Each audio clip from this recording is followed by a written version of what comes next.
Hi, how are you? My name is Pete, and in this video I'm going to show you how to tame Fasolasuchus without spending hours and hours trying to tame one. Now, before we get into it, I will just cover the basic mechanics of the taming process. However, if you already know the basic mechanics and you want to skip to the taming part, feel free to use the timeline below to skip to the next chapter. So the Fasolasuchus, you can find him anywhere in the desert. And if you found the one that you want to tame, you need to wait until it goes underground. If it's above the ground, you need to give it time until it will eventually go underground. Now, sometimes it might take a long time, depending on how many other dinos is around it. So probably the best idea is to clear the area first before attempting to tame one. Now, once it goes underground, you need to wait until it creates that kind of a mound in the sand. Once you see the mold, you can approach it, and you need to use any explosive device. So it could be C4, it could be rocket launcher, or it could be the grenade, which is the cheapest option. All you need is just one grenade, just throw at the mold, and then you have a short window where you need to mount it. Now, once you mount it, you've noticed that you have two bars at the bottom of the screen. The one says control, and the other one says torpidity. Now, the control bar basically shows you how much time you have left before you lose the control. And whenever you lose the control, the dino will dismount you and it will aggro to you, so you have to run away. However, every time you hit any kind of hard destructible object, you will regain the full control bar. And you will also gain a little bit of torpidity. Now, as you can see here, I smashed a couple of those rocks. That's a level 120, by the way, and it's on standard single player settings. And after smashing all those rocks, I only got a tiny bit of bar and torpidity. On top of it, you need to be aware that whenever you destroy the rock or whatever it is you're destroying, Fasolasuchus will automatically do 180. And it seems like it's completely random which direction it will do. So if you're close to the cliff and you keep hitting rocks and he will keep doing 180, you might end up on the cliff.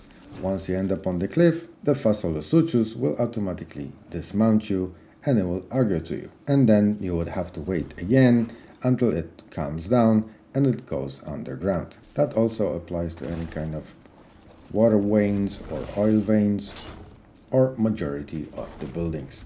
So it is a good idea to have some kind of a dino that will keep up with you. That's obviously on follow and on passive. So whenever you do get dismounted, you can just jump on your dino and run away. The Fasolasuchus, it's not the fastest dino, you can probably outrun it on foot.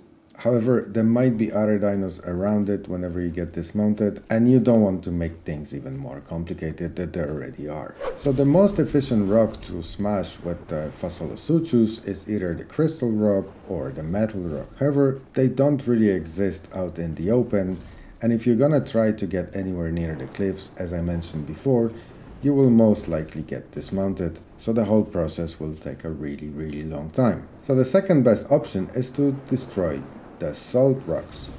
As you can see, that's kind of a low level. I think it's level 50 of Fasolasuchus, but you can see that the torpidity goes rapidly up comparing to the previous rocks that we were smashing. So you need to prepare before you start taming Fasolasuchus, and the best way to do that is to use the waypoints. As you can see here, I marked 16 different spots that have salt rocks. By the way, they're down in the description, you can just copy and paste them. Now, obviously those spots are not the only ones on the whole map. As you can see, I only marked the ones at the bottom. However, the difference between those and the ones on the sides or on the top is the fact that they don't have anything else but the salt rock. And what I mean by that, I'm talking about trees, I'm talking about buildings, oil veins, water veins, all that kind of stuff. None of that is in any of those spots. Therefore, technically, once you mount the Fasolasuchus, you will never get dismounted if you just follow those waypoints. Now, if you do decide to copy my coordinates here that I'm again putting down in the description, remember that if you don't go there physically yourself first and then mark the spot, you might have to adjust the override height because the icon might be either too low or too high.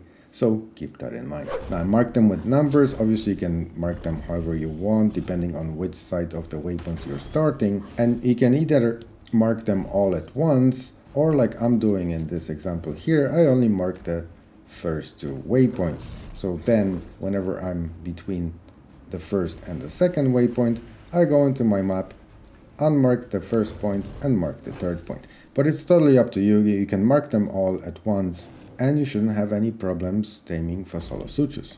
Now, another thing worth paying attention to is the fact that whenever you're taming Fasolasuchus, nothing that you can meet will actually aggro on you. So you don't have to worry about any kind of wild dinos around you.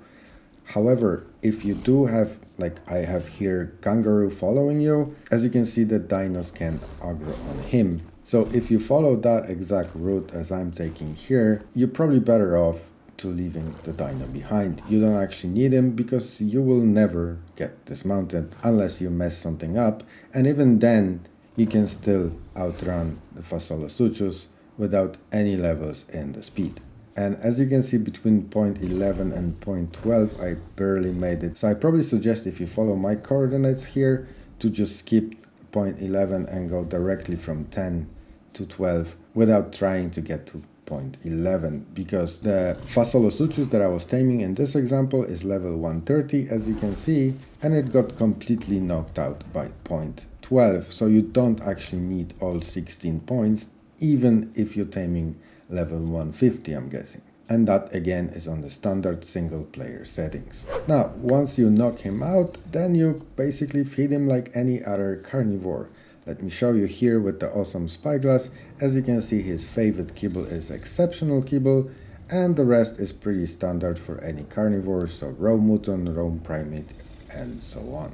Now for this level 130 on the standard settings, and by using a kibble, I didn't really need any narcotics. However, it's always good to have couple of them on you just in case, because you clearly don't want to go through that whole process again, and eventually the Fasolasuchus will be yours. Now I hope this video helped you out. If it did, please leave a like and consider subscribing, and I'll see you in the next one. Thank you.